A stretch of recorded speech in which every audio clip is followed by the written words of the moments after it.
Quando ocorrem eleições no Brasil, costuma-se ouvir a seguinte frase: festa da democracia. Afinal, o voto é a mais antiga ferramenta do brasileiro para exercer sua cidadania e escolher seus representantes. Originalmente, apenas pessoas que não sofreram a influência da melanina, ou seja, de pele branca, do sexo masculino e maiores de 25 anos, podiam ser eleitores do Brasil. Hoje, pode votar todo brasileiro maior de 16 anos, independentemente de sexo, religião, etnia ou condição social. Mas, na maior parte das democracias, o voto é um direito. O eleitor vota se quiser, se achar que é necessário que sua opinião seja representada. No Brasil, ao contrário. Temos o que os juristas e cientistas políticos chamam de direito-obrigação, antidemocrático. O cidadão não tem apenas o direito de votar, também tem a obrigação de fazê-lo. Se não o fizer, sofrerá as sanções legais. Entre as 15 maiores economias do mundo, o Brasil, que se encontra em 9º lugar, é o único país no qual o voto é obrigatório. A partir de 1996, o Tribunal Superior Eleitoral implantou o voto eletrônico no país, utilizando a urna eletrônica integrada a um sistema informatizado. Após o último pleito eleitoral, questionou-se a inviolabilidade da urna eletrônica.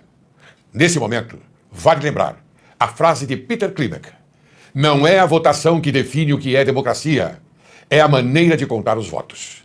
Afinal de contas, só com transparência podemos considerar as eleições como a verdadeira festa da democracia.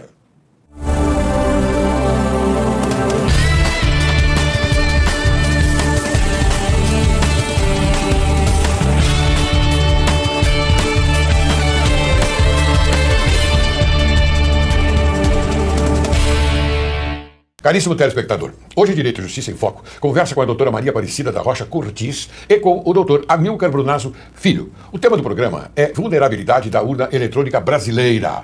A doutora Maria Aparecida da Rocha Cortis é advogada com extensão em Direito Administrativo pela PUC de São Paulo, membro do Comitê Multidisciplinar Independente, credenciada como representante de partidos políticos e especializada em fiscalização eleitoral. Acompanha o desenvolvimento dos sistemas eleitorais junto ao Tribunal Superior Eleitoral desde 2002. Autora do livro Fraudes e Defesas do Voto Eletrônico. O Dr. Amilcar Brunazzo Filho é engenheiro pela Universidade Politécnica da USP, especialista em criptografia, inteligência artificial e segurança de dados, membro do Comitê Multidisciplinar Independente e moderador do Fórum do Voto Eletrônico. É representante técnico de partidos políticos para acompanhamento do desenvolvimento dos sistemas eleitorais no Tribunal Superior Eleitoral desde 2000. Autor do livro Fraudes e Defesas do Voto Eletrônico. Como vai, doutora Maria? Bem? Como vai também, doutor Amilcar? Um prazer, agradeço a oportunidade de estar aqui podendo esclarecer um pouco do processo eletrônico de votação brasileiro. Também agradeço, doutor Alex. Muito obrigado por essa oportunidade de trazer a experiência que a gente tem. Muito bem. Veja, o programa Direito e Justiça em Foco, ele tem por objetivo esclarecer exatamente essas obscuridades que andam permeando aí na sociedade. Eu quero também agradecer a presença de vocês no programa Direito e Justiça em Foco, visando esclarecer de vez uma fé, fraude na urna eletrônica na eleição presidencial de 2014. Desta forma, inicio a nossa conversa perguntando ao doutor Amilcar como funciona a urna eletrônica brasileira e o envio dos dados para a apuração. Por favor, responda ao telespectador. A urna eletrônica brasileira, ele é um modelo que na literatura acadêmica nós chamamos de primeira geração. Em inglês se chama o modelo de gravação direta eletrônica do voto. Fica em inglês a sigla DRE. É um modelo que grava o voto no meio digital. Lá dentro tem um arquivo, uma memória, grava o voto lá dentro. E o eleitor não sabe, não consegue ver o que foi gravado. Ele vê o que está na tela, mas não vê o que foi gravado. Esses votos são gravados, no final do dia eles são somados e produzem um documento chamado boletim de urna, que tem o voto de todos os candidatos naquela urna específica. Esse resultado é gravado então num pendrive, que está dentro da urna, já vem com ela, colocado esse pendrive. E depois de encerrada a votação, às 5 horas da tarde, o boletim de urna é impresso uma via para os partidos poderem copiar, receber uma cópia, e esse pendrive para o prefeito de fiscalização da totalização. Sim. Ele não serve para fiscalizar a votação, mas a totalização ele vai se prestar a isso. Sim. E esse pendrive depois é retirado da urna pelo presidente da mesa e enviado num envelope, por via diária mesmo, né? Não vai no carro de alguém, sim, até o cartório eleitoral. Alguém de confiabilidade no tribunal, na verdade. Fica a responsabilidade do presidente da mesa, né, da sessão eleitoral, até ser entregue no cartório. Uma pergunta suplementar.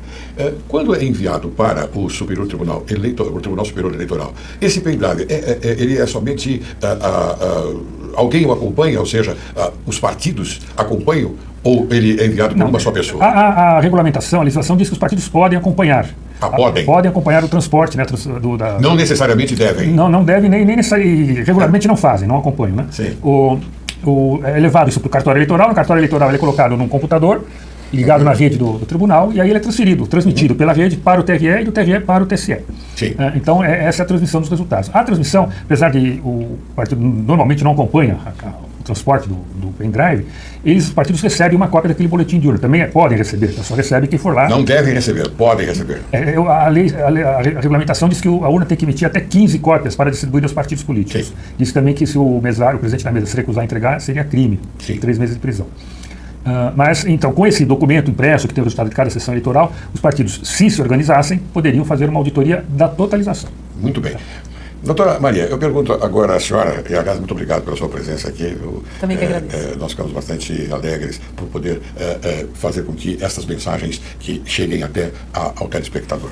Desde quando vocês estão engajados no aperfeiçoamento, visando o aperfeiçoamento das urnas eletrônicas, que suscitam a desconfiança do povo brasileiro? Nós trabalhamos no processo eletrônico de votação desde o ano 2000, quando eu fui consultada por um prefeito que ele tinha sido derrotado nas eleições e ele tinha desconfiança quanto à veracidade desse resultado.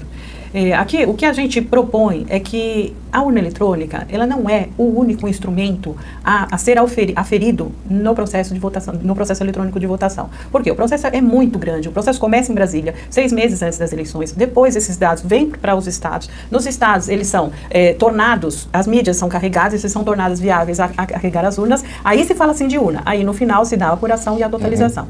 Então, nesse caminho de fiscalizar todo o processo, não somente a urna, nós estamos desde 2000. No TSE, eu estou desde 2002 fiscalizando a primeira etapa. Qual é a primeira etapa? É o código-fonte. Analisar os códigos que saem de lá e vêm para os estados. Agora, quando você diz que as urnas suscitam desconfiança do povo brasileiro, Sim. eu faria aqui uma parte. Por quê? Porque nós sempre divulgamos que existem vulnerabilidades. O sistema é fraco, ele é um sistema inconfiável e é um sistema inauditável. Então, nesse trabalho que nós fizemos, nós sempre denunciamos essas mazelas. Tá? A sociedade hoje, por conta de uma eleição que estava muito próxima, os resultados estavam muito próximos, ela atentou para essa realidade, mas isso a gente já divulga há muito tempo. Muito bem, eu sou obrigado então a suscitar um pequeno detalhezinho na sua resposta, quanto à vulnerabilidade. Esses adjetivos colocados aqui já são de uma época bem atrás, né? Lá atrás. Sim. Que vocês já estão averiguando, estão estudando para trazer uma informação correta ao telespectador. Por que não tomaram nenhuma atitude em relação a isso? Isso vai ser objeto de maiores detalhes no decorrer da nossa entrevista. Sim. Porque a Justiça Eleitoral, ela é autor e réu. Autor somos nós e ele é réu no processo. Então, a dificuldade que a gente tem de produzir provas junto ao réu é muito grande. Doutora Milka, um grupo da Universidade de Brasília conseguiu quebrar a segurança da urna eletrônica nos testes promovidos pelo Tribunal Superior Eleitoral. Eles conseguiram recuperar a sequência dos votos, o que, ao menos em tese, permite violar o sigilo das opções de cada eleitor. Na época, o presidente do Tribunal Superior Eleitoral disse que não houve violação da urna eletrônica durante o teste, porque os especialistas tiveram acesso a um código. Doutora Milka, você acompanhou de perto esse caso. Pode explicar melhor como foi realizado o teste e se isso comprova que a urna eletrônica pode ser fraudada? Esse teste foi em 2012, foi consequência de uma petição que eu e a Maria Aparecida Cortiço fizemos em 2006 ao TSE, pedindo licença para fazer teste de penetração, que se chama esse tipo de teste, que você tenta violar a segurança do sistema. Eles criaram um monte de empecilhos e no final liberaram o teste de 2009 com um monte de restrições que nós optamos por então não participar. Em 2012 eles repetiram e o professor Diego Aranha, que na época estava na UNB, agora ele está na Unicamp, ele peitou, apesar das restrições, tentou fazer o teste. Ele teve realmente acesso ao código-fonte por apenas 4 horas, são 17 milhões de linhas de código, são 80 mil arquivos, ele pôde olhar isso durante 4 horas. E ele diz, na palestra que ele deu, que em 5 minutos ele já encontrou a primeira vulnerabilidade. O resto depois foi só para confirmar como ele iria atacar. Bom, ele analisou o código e propôs 2 ataques, que ele ia tentar fazer 2 ataques para o TSE. Um ataque para tentar violar o sigilo do voto, e outro ataque era para tentar mudar o conteúdo do voto, desviar voto, tirar voto de um candidato para o outro. E fez isso por escrito na petição de como ele pretenderia fazer. Chegado o dia de começar os testes, ele teoricamente iria fazer os dois. Primeiro ataque, ele optou por fazer o ataque ao sigilo do voto, porque ele próprio teria como comprovar se teve sucesso. Sim. Ele não dependia do TSE fazer uma tabulação para dizer se ele acertou. O próprio mecanismo do teste, ele já ia sair como resultado votos ordenados, né? E ele teve sucesso. Ele fez o ataque em 30 minutos, eles fizeram uma votação simulada com 15 votos, e ele reordenou os votos na ordem que tinha sido. Isso porque a urna eletrônica, o TSE sempre divulgou isso, embaralha esse registro digital do voto, ou seja, os votos que o eleitor vê na tela, confirma, ele é gravado num arquivo, esse arquivo chama registro digital dos votos, em forma embaralhada, para que não se possa recuperar a ordem de votação. Né? E essa é a defesa que a urna eletrônica tem para o sigilo do voto. Embaralha os votos para que você não possa anotar as ordens dos candidatos, dos eleitores, por exemplo, e depois saber quem votou em quem. E ele quebrou isso, ele pegou o arquivo que ele pegou, chama registro digital dos votos, é um arquivo público. Após a eleição, os partidos têm direito a acessar esses dados. Então ele pegou esse arquivo e ordenou e mostrou que conseguia. O pessoal do TSE, quando percebeu que ele era capaz, que ele sabia o que ele estava falando, pediu para ele repetir o mesmo teste com 20 votos, com 30 votos, depois pediu para repetir com 500 votos. Nossa. Você tem que pôr 500 votos na urna, fazer o negócio e depois conferir se está tudo certo a ordem dos 500 votos. Né? O processo demorou o dia inteiro. E estava programado só 3 dias para o teste. Então eles gastaram os 2 primeiros dias fazendo o teste, e no terceiro dia exigiram que ele escrevesse o relatório do que ele fez, porque eles não entendiam como que o Diego tinha conseguido aquilo. E com isso tudo eles não deixaram o Diego fazer o segundo teste, que era o teste porque ele pretendia mostrar que ele desviaria também. Bom, então o que ele ficou de fato realizado e conseguiu, foi demonstrado, é que ele poderia ordenar os votos tendo acesso apenas aos dados públicos, que são esse arquivo que depois os partidos têm acesso.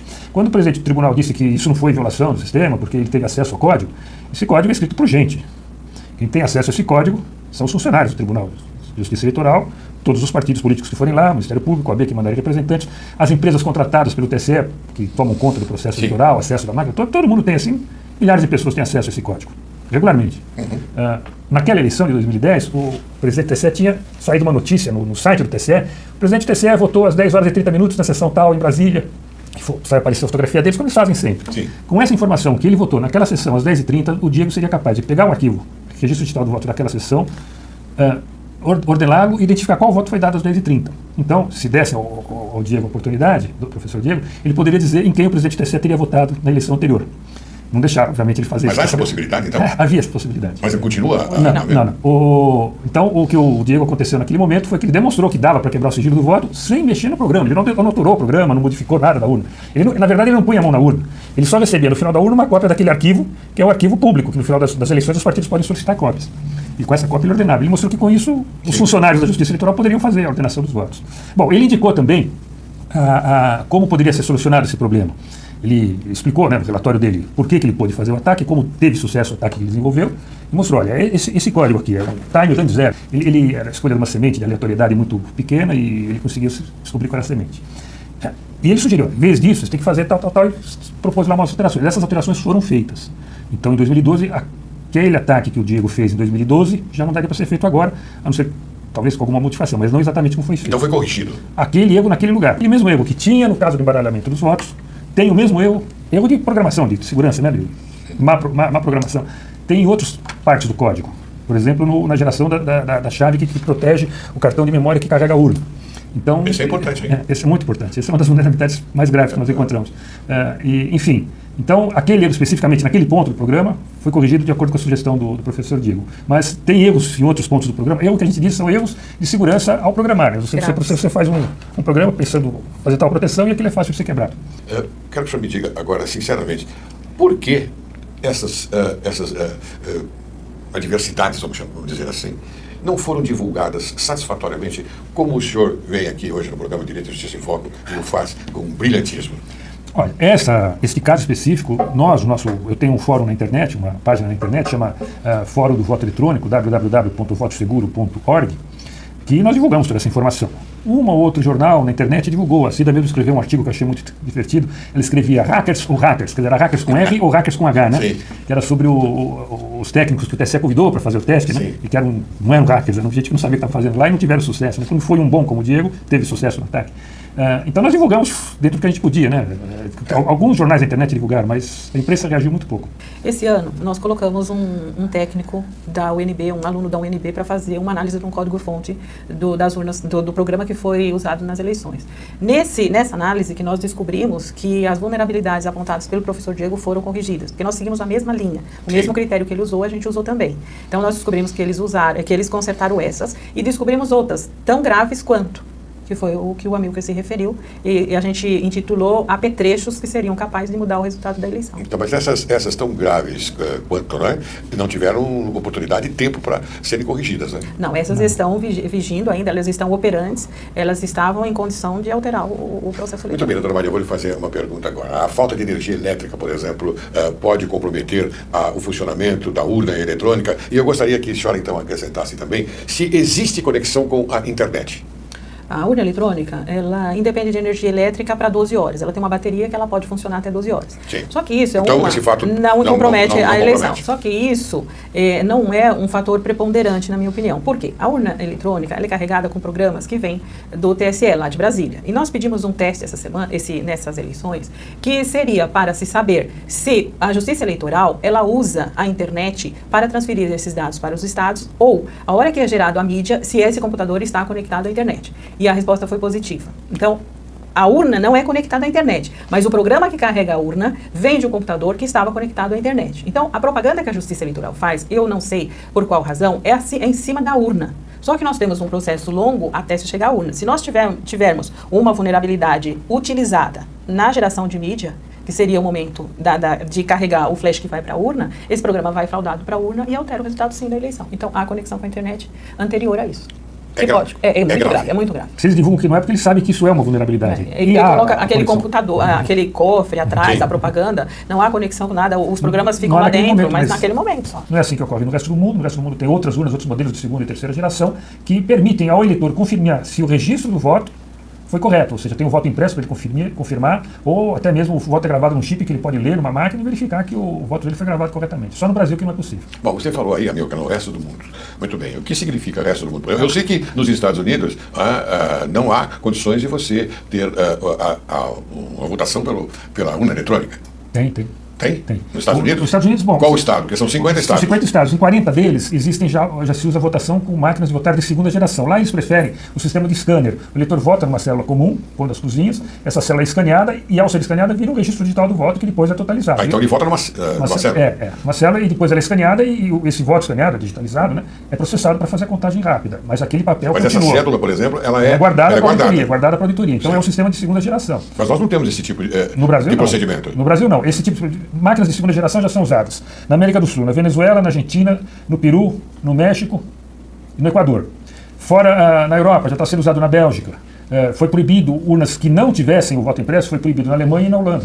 Muito bem. Usado na Índia também. Muito bem. O que vocês acharam do fato da apuração desse ano, no segundo turno das eleições para presidente, só começar a ser divulgada a partir de 20 horas e 12 minutos? Ou veja, não voto a voto, mas divulgado já um resultado de 90% das urnas apuradas.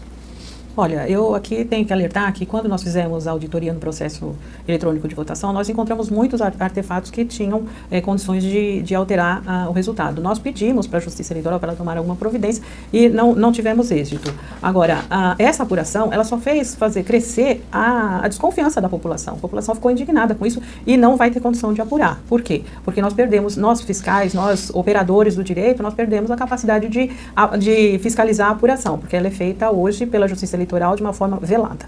Bom, então eu posso entender pela sua manifestação, que a apuração deveria ser iniciada às 20 horas e 12 minutos, que nós todos já sabemos qual é o motivo, mas por causa do fuso horário. E não colocar de pronto um resultado quase que final, ou seja, 90% da apuração das urnas. E sim, iniciar às 12 horas, às 20 horas e 12 minutos, iniciar a apuração voto a voto, urna a urna, correto? Esse é o meu entendimento, doutor Laércio. Eu sou engenheiro, não sou advogado, mas eu também interpreto a lei de algum jeito. Eu sempre entendi que o que devia começar após o encerramento da votação no Acre é a apuração dos votos, não só a divulgação deles. Sim. Então, a Justiça Eleitoral recebe aquele flashcard lá para receber os resultados, separa os votos para governador que vão para o TRE e para presidente vai para o TSE. O que foi para o TSE não devia ser totalizado, devia ficar guardado no arquivo até às 20 horas, e aí começava a apuração, mas não foi o que eles fizeram. Muito bem. A concentração das soluções de poderes, doutora Maria, a senhora vai... Ela dá aso a todas essas mazelas que nós falamos. Sim. Elas são decorrência da concentração de poderes. Na faculdade, quem é operador de direito aprendeu o quê? Que existia um poder, um juiz, exercido através do juiz, uma parte e outra parte, réu e autor. Na Justiça Eleitoral isso não existe. Nós temos o autor, aquele que pede, que reclama de alguma coisa, e o réu. Porque o réu, na verdade, é a Justiça Eleitoral. Para os telespectadores terem uma ideia, quando se faz uma petição pedindo alguma alguma providência, essa petição ela vai ser analisada pela Secretaria de Informática, que foi o ente que desenvolveu os programas, que administra as eleições. Então, esse ente não é plausível que ele vá fazer alguma coisa contra si próprio. Então, produzir provas contra o réu é muito difícil. Então, todas as investidas que nós demos sobre a Justiça Eleitoral, mostrando indícios de fraude, elas foram rechaçadas pelo próprio réu. É um poder absoluto dentro da Justiça Eleitoral que julga todas as consequências dos resultados eleitorais. E eles são sempre improcedentes. Muito bem. Agora eu pergunto aos meus convidados, a vocês dois, o seguinte: qual seria a proposta para melhorar o nosso sistema e dar maior segurança e credibilidade à votação eletrônica? Olha, eu vou partir para a parte jurídica, o Amilcar vai para a parte técnica. Eu acho o seguinte, que nós temos que criar um órgão que seja independente para administrar e o outro para julgar as ações da Justiça Eleitoral. Por exemplo, essa perícia que vai existir agora, ela vai ter que produzir prova absoluta que houve alteração dos resultados. Essa perícia que foi solicitada pelo PSDB. Né? Não adianta se mostrar, não vai adiantar pela experiência que a gente tem, se mostrar apenas que houveram indícios de fraude. Eles vão exigir que a prova seja contundente, que se prove que houve alteração. Isso nunca vai se conseguir provar. Então nós temos que ter um órgão isento que, através da análise, como no direito comum, análise do caso concreto, decida por uma perícia de um assistente técnico, de uma pessoa isenta, e venha a produzir uma prova concreta no processo. Essa seria a minha... do lado técnico da questão, o que precisaria é ter um comprovante material do voto. O eleitor precisaria ver esse comprovante para ter certeza que o que ele viu na tela foi gravado como sendo o seu voto, e esse comprovante material depois é usado, ou voto impresso, ou voto gravado no CD-ROM, qualquer coisa. Ele sai com o recibo? Não, ele não sai, ele não pode sair. Não pode sair esse comprovante tem que ficar na sessão eleitoral. No México, por exemplo, o eleitor vota, o voto aparece através de um visor plástico, ele vê o voto impresso, confirma, o voto corta e cai numa urna. O eleitor não pega e não leva. Não é para levar para casa, é para ficar na sessão, para depois fazer auditoria do voto eletrônico. Mas esse sistema é importante. Ele visualiza o voto impresso. O registro do voto dele. Aperta naturalmente uma tecla e o voto cai numa urna. Cai numa sacola lá embaixo. Cai numa urna. Esse é o sistema de segunda geração, que é usado, como eu disse, no resto do mundo, né? São vários países que usam, e só não usa no Brasil. Muito bem. Eu queria que vocês apresentassem as considerações finais para que eu possa encerrar essa primeira parte do programa.